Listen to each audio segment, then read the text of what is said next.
Anatoly Moskvin was 13 years old when he was forced to kiss the dead. It happened on an ordinary afternoon in 1979, as he walked home from school in Nizhny Novgorod, Russia. The streets were quiet, lined with bare trees shivering in the autumn wind. He was alone, until he wasn't. A group of men in black suits appeared, their faces gaunt with grief. They didn't ask, they didn't explain, they simply grabbed him and pulled him toward an open coffin.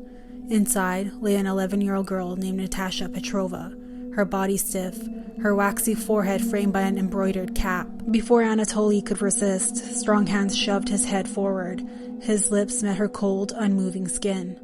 The smell of perfume and rot curled in his nose. "Kiss her," one of the men murmured. He had no choice. His lips brushed against hers, dry, frozen, lifeless. He yanked away, heart hammering, stomach twisting.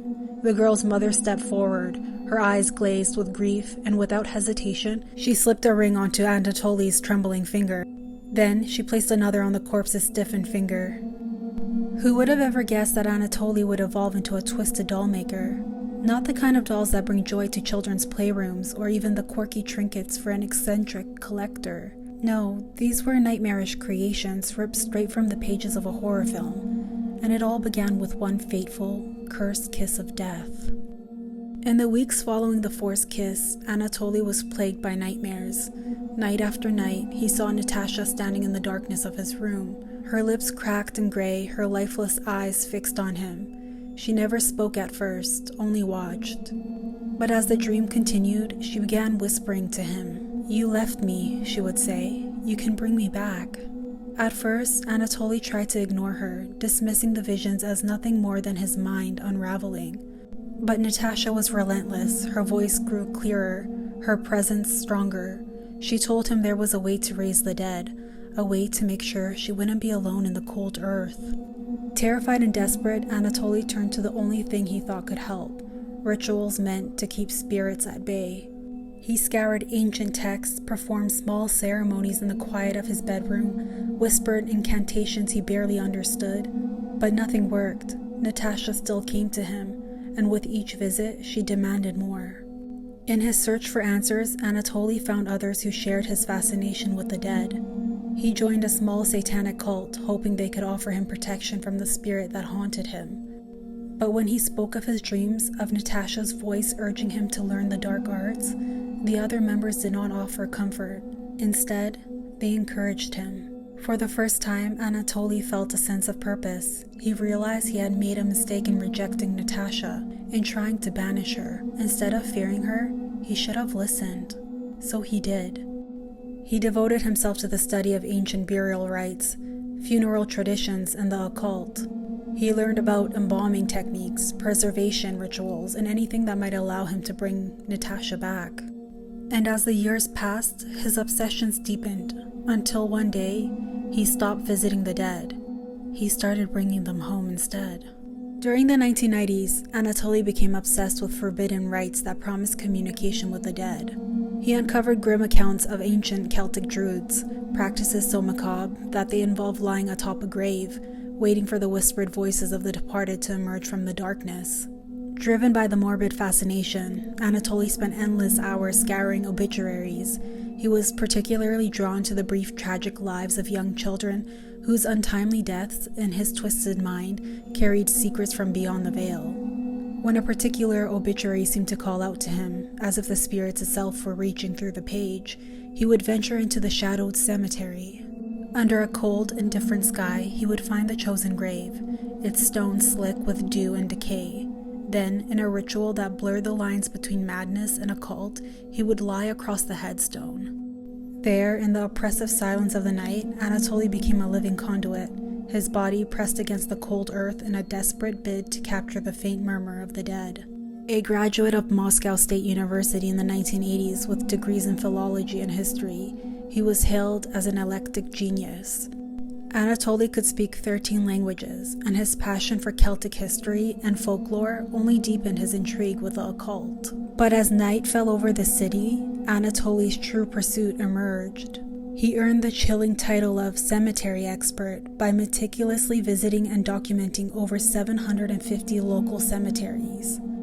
His extensive notes, compiled into haunting manuscripts titled Great Walks Around Cemeteries and What the Dead Said, recounted the eerie secret whispered by ancient headstones. Every night he would traverse up to 20 miles through desolate graveyards, his steps echoing amid tombstones and forgotten souls. He sought refuge in abandoned barns where the air was thick with the scent of decay, drank from the murky puddles that mirrored ghostly images, and even claimed to have slept atop a coffin on the night before its final interment. In every act, Anatoly danced on the thin line between scholarly pursuit and a macabre communion with death. In the hushed twilight of forgotten cemeteries, Anatoly roamed in search of graves that seemed to whisper his name. He chose certain children's graves, those that, to his disturbed senses, called out in the silence. Whenever he found one that resonated with him, he would lie down upon it, pressing his body against the cold stone and earth, listening intently. In those long, lonely nights, he believed that the chill of the grave and the quiet beneath the headstones might allow him to catch the faint sound of the departed. His grim objective was to determine whether the soft, sorrowful sighs he heard were the voices of gentle spirits or the sinister whisper of demons. In his own words, his experiments eventually confirmed that they were indeed spirits reaching out from beyond. But the ritual was far from comfortable. The unforgiving hardness of the stone and the biting cold of the earth soon drove him to seek a darker solution. Convinced that the spirits stirred only in the warmth, Anatoly began relocating the bodies to places he deemed more comfortable. His twisted logic dictated that the cold graves stifled their voices. So he set off on a long, grueling journey across Russia. Along the way, he immersed himself in ancient mummification techniques, learning how to dry the bodies slowly with care, preserving them in a state that he believed would coax the dead into speaking once more. At first, he only dug up the graves of the girls who had whispered to him in the dark, but soon he stopped waiting for a sign. Before long, he was digging up any girl's grave he could find, no matter if she had called him or not. Anatoly gripped his shovel and a few other tools before slipping out into the dark night. Under a pale, cold moon, he made his way to the cemetery, where the dead lay in quiet sleep, resting before unseen evil claimed them. In a dim, hidden space near his apartment, sometimes even within his own home, Anatoly set about his unholy work.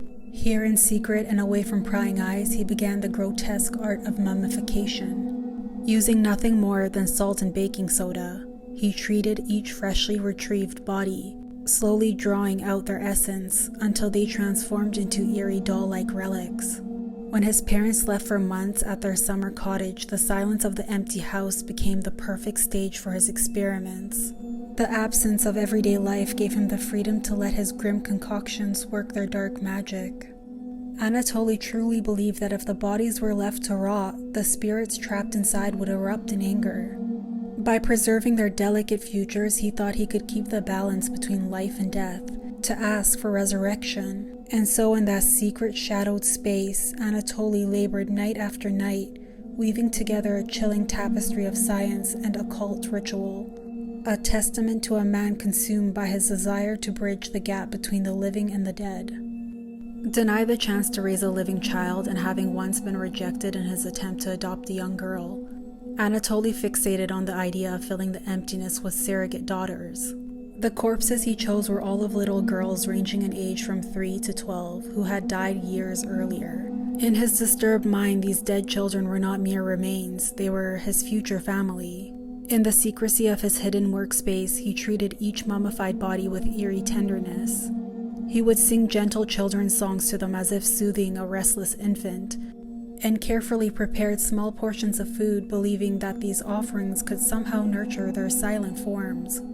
With a methodical precision that bordered an obsession, he drilled tiny holes through their vacant eye sockets and fitted them with small buttons. In his warped vision, these makeshift eyes would one day allow them to watch cartoons alongside him, a dark parody of a family movie night. Anatoly even went so far as to name each girl, organizing elaborate birthday parties where each child celebrated her own special day. Each child had their own song, languages, and even designated holidays. Yet his care was conditional. If any of the girls ever disappointed him, their fate was sealed. With ruthless detachment, he would re-enter them in the very graves from where he had so painstakingly retrieved them. One day he presented his parents with a seemingly innocent gift, a delicate doll. But when they placed it in the corner of their bedroom, something far more sinister lingered. In the quiet of the night, the doll appeared to watch them, its gaze following every movement with an unblinkable intensity. They dismissed it as just another oddity in his bizarre collection, perhaps a fleeting phase or merely an unusual hobby, but beneath the doll's lifelike exterior lay a horror they could never have imagined. Each time Anatoly swung open the apartment door, a rancid odor exploded into the hallway, a smell so overpowering it seemed to claw at the very soul. Even neighbors started to notice. A quiet man once whispered that it was nothing more than the stink of something that rots in the basements. His parents meanwhile dismissed the smell as merely the musty tang of his collections of ancient, worn books, a harmless byproduct of his scholarly pursuits. In 2009, a creeping terror began to unfurl in Nizhny Novgorod. Families started whispering about desecrated graves, entire resting places violated, bodies disturbed, and an uneasy dread spread through the community. At first, the authorities suspected extremist groups, and specialist detectives were dispatched to unravel the mystery. For years, the investigation turned up nothing, until 2011. A chilling break came. Anatoly was caught red-handed, painting over Muslim gravestones in a cemetery. A search of his apartment revealed a nightmare that would haunt the nation. In the suffocating darkness of his flat, 26 mummified bodies lay arranged like life-size dolls. The lifeless bodies were posed as if caught in a silent, scary movie, some propped up on chairs, others resting on shelves, and a few seated beside towering piles of books. He had dressed the mummified girls, applying masks and wigs to create the eerie illusion of living dolls. When investigators cautiously moved one of these figures, it unexpectedly played music, a tune emanating from a hidden music box embedded in its chest, as if the doll had been waiting all along for its cue. Scattered about the apartment were photographs and plaques torn from gravestones, manuals on doll making, and maps marking local cemeteries. Some images and videos even depicted open graves. In a dark twist, personal belongings and clothing were discovered within the mummified forms. One of the bodies contained a fragment of its own gravestone. Another bore a hospital tag detailing the date and cause of death, while a third revealed a dried human heart hidden within. Anatoly was never charged with murder. He had not killed anyone, but the horrors he had committed against the dead were enough to shake an entire nation. He was charged with the desecration of graves and dead bodies, a crime that carried a maximum sentence of 5 years in prison. Yet he would never serve time in a conventional cell.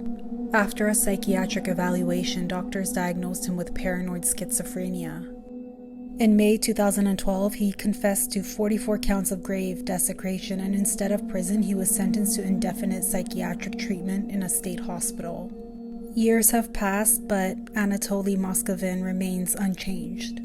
At a hearing in 2020, he petitioned for his release, citing a desire to care for his elderly mother, but his request was overshadowed by his chilling lack of remorse. When asked if he wished to apologize to the grieving parents of the dead girls he had stolen, dressed, and kept as lifeless dolls, Anatoly's response was as cold as the corpse he had mummified. "These girls are girls. There are no parents in my view. I don't know any of them," he said in court. "Besides, they bury their daughters, and this is where I believe their rights over them finished. So no, I would not apologize." His hearing was swiftly dismissed, and he was sent back to the psychiatric hospital. But his words did not end there. In an earlier court ruling, Anatoly turned his accusations toward the grieving families, condemning them instead. "You left your girls in the cold, and I brought them home and warmed them up." And then he sent a warning. Anatoly insisted that the dead belonged to him now, not their families. He declared that if the parents dared to rebury their daughters, he would seek them out, he would find them, he would dig them up again. Among the lifeless figures found in Anatoly Moskvin's apartment, one was identified as 10-year-old Olga Chardimova, a child who had already suffered a tragic fate before she ever fell into Moskvin's grasp. Olga had been abducted by a drug addict who intended on stealing her earrings and other belongings. When she tried to escape, her attacker struck her over the head with a metal pole, leaving her broken body to decay in secrecy. It took nearly 5 months for her remains to be found, and when they were finally laid to rest, her grieving mother, Natalia, visited her daughter's grave every single day. What she didn't know was that her daughter was no longer resting beneath the earth. As the investigation into Anatoly deepened in 2012, authorities exhumed Olga's grave. What they found was chilling: a gaping hole carved into the top of her coffin. When police raided Anatoly's home, they uncovered a detailed account of his actions. In his notes, he described how in 2003 he had crept into the cemetery under the cover of darkness, dug down into the grave, and punctured the coffin's lid to pull her out. He had taken her home, mummified her remains, and transformed her into one of his dolls. For years, Natalia had unknowingly been grieving over an empty grave, yet Anatoly had made his presence known in other, more insidious ways. Each time Natalia visited, she found stuffed animals resting against the headstone. Small trinkets and gifts appeared as if left by some unseen mourner. And there were notes, carefully placed messages signed DA, an abbreviation for Dobry Angel or Kind Angel. This is how Anatoly saw himself. The notes were deeply unsettling. They congratulated Olga on public holidays, tracked what school year she would have been in, and even addressed her by a sick, affectionate title, Little Lady. He decorated her grave for New Year's, leaving behind ornaments as if she were still alive to enjoy them. For nearly 9 years, Natalia lived under the torment of a ghostly presence she didn't know was real. She had already endured the agony of losing Olga once. 5 months of not knowing where her daughter was, 5 months of hope and fear twisting together. But now she faced a new horror. Olga had been stolen from her again. When Natalia finally reclaimed her daughter's remains, she refused to let Anatoly or anyone else defile her child's memory ever again. She buried Olga in an unmarked grave, ensuring that this time her little girl would finally be allowed to rest in peace. For the families, the horror did not end with his arrest. The desecration of their child's graves tore open wounds they had spent years trying to heal, plunging them back into the depths of grief. But this time the mourning was different, more agonizing, more twisted. It was no longer just a loss, it was violation. Many parents struggle to accept the unimaginable truth. Their children's bodies had not been resting peacefully as they had believed. Instead, they had been stolen and transformed into grotesque playthings, dressed up, posed, and spoken to as if they were still alive. The thought of Anatoly cradling their daughters, singing to them, celebrating their birthdays, was almost too much to bear. For some, there was only rage, a bottomless fury at the man who had dared to take what little they had left of their children. For others, there was a crushing despair, a sense that no matter how many times they reburied their daughters, their graves had been forever shattered. Some families refused to mark their children's graves, fearing Anatoly's chilling vow to find them again. The dead were meant to rest, but Anatoly Moskvin had ensured that, for these families, there would never truly be peace.